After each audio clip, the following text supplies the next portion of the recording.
जौथायाव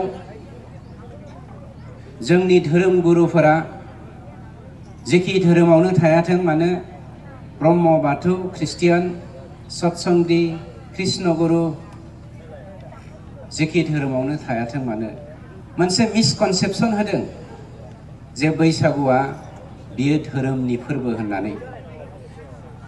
बेखौ दिनै जोंनि गोदान फिरिया दिन्थिनो हानांगोन। बे ख्रिस्टियान धोरोमाव थानाय जोंनि फंबाय बिनानावमोना गेदेमा दैदेनगिरिफोरा ब्रह्म धोरोमाव थानाय जोंनि गेदेमा दैदेनगिरिफोरा सतसंगी धोरोमाव थानाय जोंनि गेदेमा दैदेनगिरिफोरा कृष्ण गुरु धोरोमाव थानाय जोंनि गेदेमा दैदेनगिरिफोरा रायजो राजाफोरनो जोङो बुजिहोनो फोरोंनांगोन। जों गोदान फिरिया नै बर'नि बैसागु फोरबोआ बोथोरनिसो मोनसे फोरबो, बेयो धोरोमनि फोरबो नङा। आरो बेखौ जोङो जेखि धोरोमाव थायाथों मानो बर'नि मोनथाखौ नोजोर बोनानै बर'नि गेरेमसा हारि दानायनि जा सानस्रिखौ जोंनो बड'फा इउ.एन. ब्रह्मआ होलांबाय। माहारियारि बादखौ फोथांना लाखिनायनि थांखिजों आरो गुबुन हारिजों फेर फाथिनो थाखाय जोङो सिगांनोब्ला जोङो जेखि धोरोमावनो थायाथों मानो मोनसेल' लामा दङ, बे जादों बर'नि फोरबोखौ फालिनाय।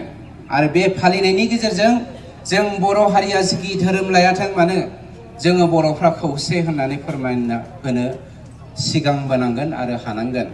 होमब्लासो दिनैनि बे जुगाव मेलेमनि दावहायाव गोसोनि दावहायाव जोङो सुथुरखौ फेजेननो हागोन आरो जै जै मै मै जानानै बर' हारि हिसाबै जोङो सिनायथि होनो हागोन।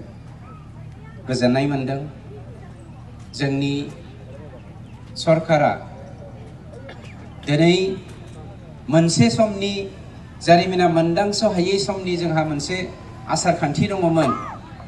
आर'नाइजों गेदेरखौ मान बावनानै खुलुमनाय आरो उन्दैफोरखौ गेदेरफोरा आशीर्बाद होनाय।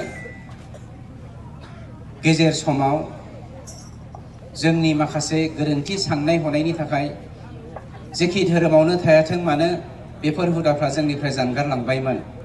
नाथाय मानाव गेदेर प्रमद बर' बिथांनि दैदेननायाव दिनै बेखौ जोङो बुरखांफिननो हादों, जोङो गेदेरफोरखौ मान होफिननो हादों।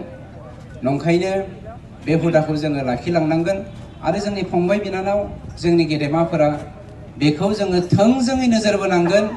फै जोङो खौसे जानानै माहारियारि फोरबोखौ फालिनायजों लोगोसे जेखि धोरोमावनो थायाथों मानो बै धोरोमनि खान्थि बायदियै जोङो माहारियारि फोरबोखौ जों फालिनो हायो। बेफोरबायदि नेमखान्थिजों जोङो बर' हारिखौ बोखांनि होननानै सिगांबोनांगोन।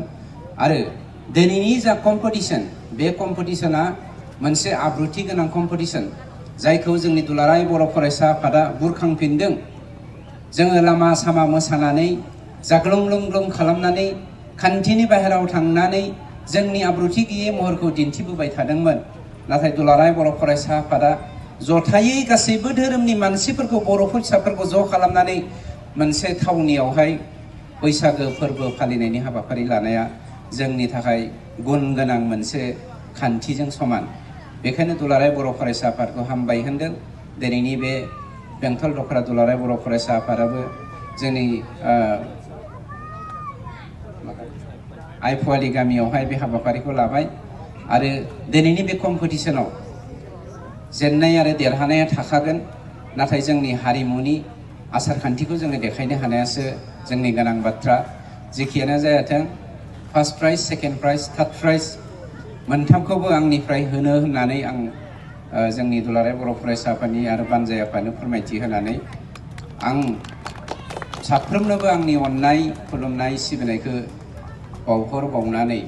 हरबावनानै दिनैनि बे हाबाफारिखौ बेखेवबाय होननानै आंनि बिबुंथिखौ फोजोबबाय।